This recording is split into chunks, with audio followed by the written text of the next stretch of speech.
Time for an AT&T race break. NASCAR on Fox, and we're live in Virginia here at Martinsville. Lap 241, and Denny Hamlin, the native Virginian, whose last win was here last year.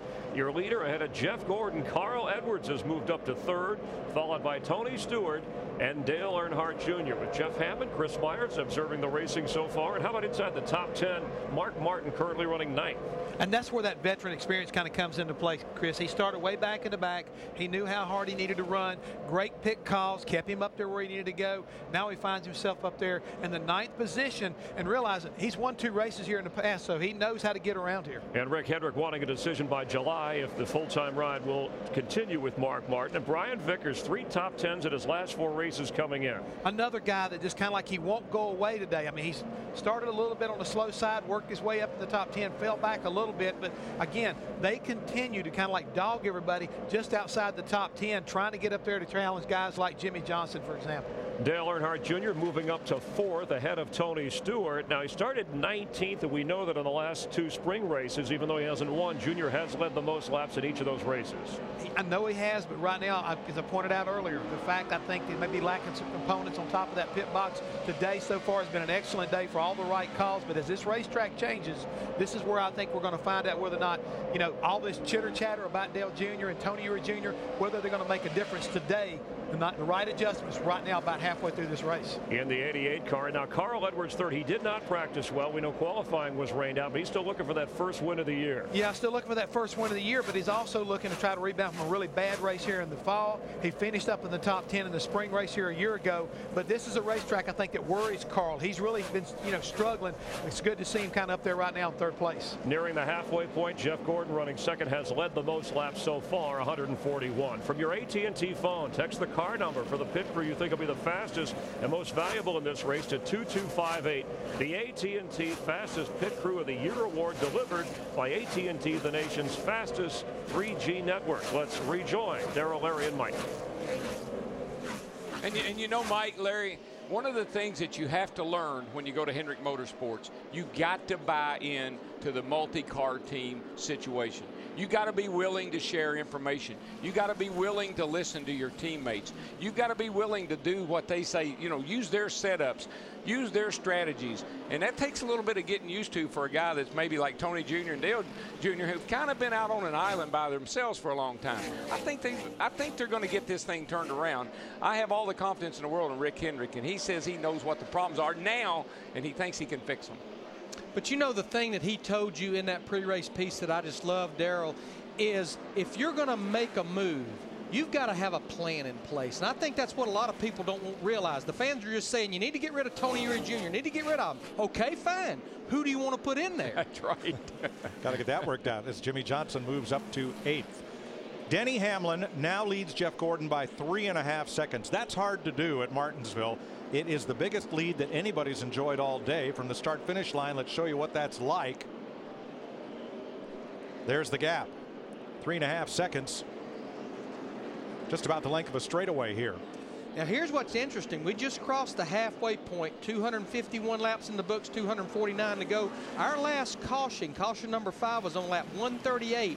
We restarted on 142, so we've been racing well over 100 green flag laps. Remember, my FedEx understanding the race, the trends, the patterns, the average over the last 8 races of a green flag run has been 77 laps here. The longest we've had in those 8 races has been 117, so we're going to get, I think, another 20 or 25 laps in the green flag pit stops. Not if Eric Almirola can help it. He's up in turn 4 with another right front tire. This is the 3rd time for the 8 car. In less than 100 laps. Yep. And you can see right there that the right front is almost off the rim. He's going to squeeze down to the bottom, but it's hard because you got the line of cars coming. He may have a shot right here after 2-4, Riggs. 1-4, come down now, come down now. But caution has waved. 82's down here on this end as well. 6th caution flag of the day. That was a huge break for Michael Waltrip, the 55, because our leader, Denny Hamlin, was just about to put him a lap down. Real close. David Stremme should be the recipient of the free pass. Boy, there's not much left to the back of Come on. Scott Speed's car after he drove an inspired race to hang with the leaders after not pitting at lap 43 with most of them, and he got turned into the fence. And it's been downhill from there. The right front's down. I'm not going to say it's a rookie problem, but rookies tend to have more problems here than guys that have raced here a number of times. Right. Rookies have a tendency to use the brakes more than veteran drivers do. So some of these guys, they just don't have the experience to know how to stay off the brakes. And a review of scoring shows that Denny Hamlin had lapped Michael Waltrip just prior to the caution coming out. So Waltrip is the free pass car rather than David Stremme. They just made Michael actually stop on the back straightaway and let the pace car and the 11 go back by him, which signifies now there you see him a lap down, so he'll get that free pass. Now, Michael appeared to be ahead when the caution flag came out, but remember NASCAR has scoring loops at various locations around the track, and when the yellow waves, your position is locked in as of the last loop that you passed. So once that caution waves, there's no way to improve your position. But he must be pretty good because he got behind, got that lap down early. Now he's fought his way back and he's going to be on the lead lap, so the car must not be too bad.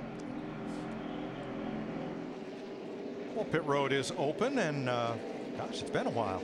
She'll be busy with, I know for sure, all 20 cars that are on the lead lap.